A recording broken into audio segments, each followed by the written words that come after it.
দেখি এখানে আমার একটা টি শার্ট আছে কিনা। নাই তো। তুমি কাপড়গুলো সব এইভাবে আলো ঝল্লা করে দিলা। আচ্ছা ঠিক আছে, ব্যাপার না, আমি আবার গুছিয়ে নেব। আজকে এত নরম মেজাজে কেন? দেখি আমার এখানে পারফিউমটা আছে কিনা।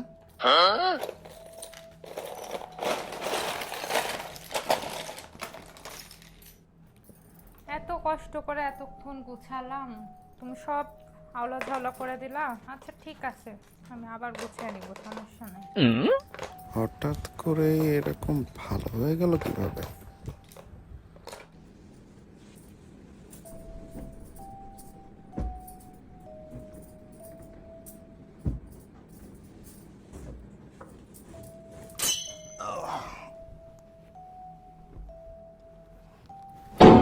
এখনই কষ্ট করে বিছানাটা গুছালাম, তুমি আবার এলোমেলো করে দিলে। থাক, ব্যাপার না, আমি আবার গুছাবো না।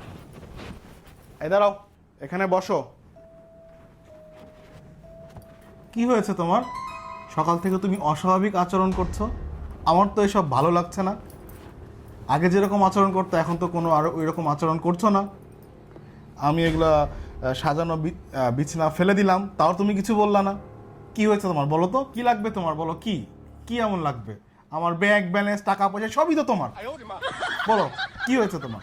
তেমন কিছুই না, ওই তো আমার একটা পার্স পছন্দ হয়েছিল, কিন্তু তুমি তো বললে এই মাসের হচ্ছে কোনো বাজেট না রাখার জন্য টাকা পয়সা নাই, তাই মনটা খারাপ। ও, এই ব্যাপার, এই জন্য তোমার এত রাগ। আমার কি কি কয়টা কার্ড লাগবে তোমার বলো? এই যে নাও, এই যে নাও একটা কার্ড, এই যে নাও আর একটা কার্ড। কয়টা কার্ড লাগবে বলো? আরো কার্ড লাগবে? এই যে নাও, সব সব সবই তোমার। আচ্ছা ঠিক আছে, আমি এবার খুশি। আর শোনো, এগুলো যা এলোমেলো করছো সব কিছু গুছাবে, আর হচ্ছে বাইরে যেগুলো এলোমেলো করছো তাড়াতাড়ি গুছাও, আমি যেন এসে দেখি। আর যদি ঘর এলোমেলো করছো তোমার কিন্তু খবর আছে, বলে দিলাম। আমি পার্সটা নিয়ে আসি, আসে যেন দেখি সব কিছু ঠিকঠাক থাকো।